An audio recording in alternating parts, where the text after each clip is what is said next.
باقی اب کراچی رجب بٹ اگر آتا ہے, اس کو بلایا جا رہا ہے تحقیقات کرنے کے لیے, تو کراچی کے اندر جو کیس ہوا تو رجب بٹ کراچی کیسے آئے گا, اس کی سیکیورٹی کا ذمہ دار کون ہوگا, اگر اس کو کچھ ہو جاتا ہے تو اس کا رسپانسبل کون ہوگا. لاہور کے اندر تو چلیں اس کے اپنے دوست یار ہیں, تھوڑی بہت اس کی اپنی سیکیورٹی ہے, اس ایریے کا وہ جانتا ہے, وہاں پہ چیزوں کو فیس کر سکتا ہے. لیکن جب پاکستان کی ایک سیلیبریٹی اٹھے گی اور پھر لاہور سے جائے گی کراچی, تو پھر کراچی میں اس کی سیکیورٹی کا رسپانسبل کون ہوگا. کراچی جہاں بندہ کوئی سیف نہیں ہے اس ٹائم پہ, کراچی کے اندر آپ موبائل نہیں یوز کر سکتے, کراچی کے اندر آپ باہر کہیں بیٹھ نہیں سکتے, جگہ جگہ سے پیسہ چھینا جا رہا ہے, جگہ جگہ لوگوں کو روکا جا رہا ہے. تو ایسے شہر میں آپ رجب بٹ کو بلا کے, کیا رجب بٹ کی لائف کو رسک نہیں ہے؟ ویورز, اس ویڈیو کو آپ نے زیادہ سے زیادہ شیئر کرنا اور ریکویسٹ کرنی ہے ان تمام لوگوں سے جو رجب بٹ کے ساتھ حسد کرتے ہیں. تو دیکھیں رجب بٹ جو ہے وہ بہت سے لوگوں کے ساتھ معاملات کر رہے, بہت سے گھر چلا رہا ہے, بہت سی زیادہ چیزیں چھپی وہ کر رہا ہے, تو اس کو وہ چیزیں کرنے دو یار, وہ جس طرح چل رہا ہے اس کو چلنے دو یار. آپ اپنی چیزیں دیکھو, وہ اپنی چیزیں دیکھیں. اور جہاں تک آپ بول رہے ہو فیملی بلاگنگ سے بچوں کے دماغ خراب ہو رہے ہیں یا پھر پیسہ دکھانے سے بچوں کا خراب ہو رہے ہیں, تو آپ اس کو پازیٹیو سینس میں دیکھیں. تو رجب بٹ یہ بات بول رہا ہے کہ یار آپ پیسہ کماؤ, میں آپ کو پیسہ کمانے کا طریقہ بتا رہا ہوں. رجب بٹ نے طریقہ کھل کے بتایا ہوا کہ پیسہ کیسے کمانا ہے, آپ اس کی ویڈیوز دیکھ لیں. وہ یہ کہہ رہا ہے کہ آپ میری ویڈیوز کو پازیٹیو لو, آپ میری ویڈیو سے موٹیویشن لو کہ آپ بھی ایسا کر سکتے ہو, اور اس کے بعد آپ بھی سٹارٹ ہو جاؤ. آج کل کے دور میں پیسہ کمانا آن لائن کام سے کوئی اتنا مشکل نہیں ہے, رستے ہیں وہ یہی لوگ دکھا رہے ہیں, تو اس رستے کو آپ فالو کرو. دیکھیں یوٹیوب بھی پیسہ دے رہے. رجب بٹ خود بولتا ہے کہ میں 2-3 کروڑ روپے یوٹیوب سے کما لیتا ہوں مہینے کا. اس کے علاوہ رجب بٹ نے ایک ویڈیو بنائی تھی, اس میں بولا تھا جی میں نے 54 لاکھ سے لے کے 65 لاکھ تک میں نے ٹک ٹاک لائیو سے کمائے ہیں. اس کی والدہ باہر نکلی اور انہوں نے اس کو ڈانٹا بھی ہے کہ بھائی آپ لوگوں کو کیوں بتا رہے ہو, میں پرانی ویڈیو کی بات کر رہا ہوں. تو لیکن رجب بٹ نے پھر بھی لوگوں کو بتا رہے ہاں یار میں پیسہ کما رہا ہوں, آپ بھی پیسہ کماؤ. ڈکی بھائی بھی یہ بات بول رہا ہے میں پیسہ کما رہا ہوں, آپ بھی پیسہ کماؤ. ڈکی بھائی اس ٹائم پہ جاپان گیا ہوا ہے, ڈوریمون کے گھر تک وہ چلا گیا.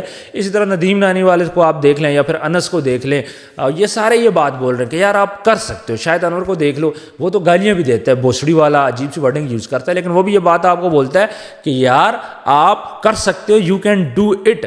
تو ہمیں چاہیے کہ ہم چیزوں کو پازیٹیو لے کے ان چیزوں کو فالو کریں. رجب بٹ کی ٹانگیں کھینچ کے ہمیں کیا ملے گا؟ ہمیں کچھ بھی نہیں ملے گا.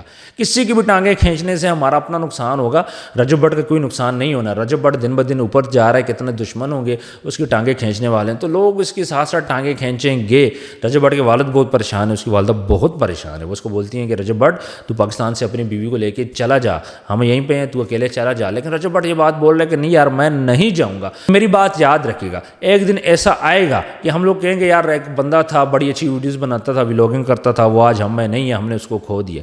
رجب بٹ جو اپنے ساتھ سیکورٹی لے کے نہیں جاتا, جو کسی ٹائم بھی کسی حادثے کا باعث بن سکتا ہے. اور رجب بٹ نے ایک بات بولی ہے, بڑی مزے کی اس نے بات بولی. اس نے بولا دیکھیں آپ تو میرے فین ہو, آپ کے اندر کوئی بندہ فائدہ اٹھا کے مجھے نقصان پہنچا سکتا ہے. آپ تو میرے فین ہو, آپ جب آپ نے آنا ہے آپ آؤ, لیکن آپ کے اندر کوئی نہ کوئی بندہ آ کے مجھے نقصان پہنچا سکتا ہے. رجب بٹ نے یہ کلیئر وارننگ دی ہے, کلیئر یہ بات بولی ہے, اور سب کو بولا ہے کہ بھائی کسی ایک دن میٹ اپ رکھ لو تاکہ اس کو اپنی سیکیورٹی کا بھی ایشو نہ ہو, اس کے گھر والوں کو بھی مسئلہ نہ ہو, اس کے گھر کے باہر جو لوگ ہر ٹائم پہ کھڑے رہتے ہیں, کیونکہ اس میں عورتیں بھی ہیں, بچے بھی, ہر قسم کے لوگ ہیں. دکھ بھی ہوتا ہے بندے کو یار کہ ٹھنڈ میں یہ بچے چھوٹے چھوٹے آئے ہوئے ہیں, عورتیں آئی ہوئی ہیں, یہ کیوں کھڑی ہیں.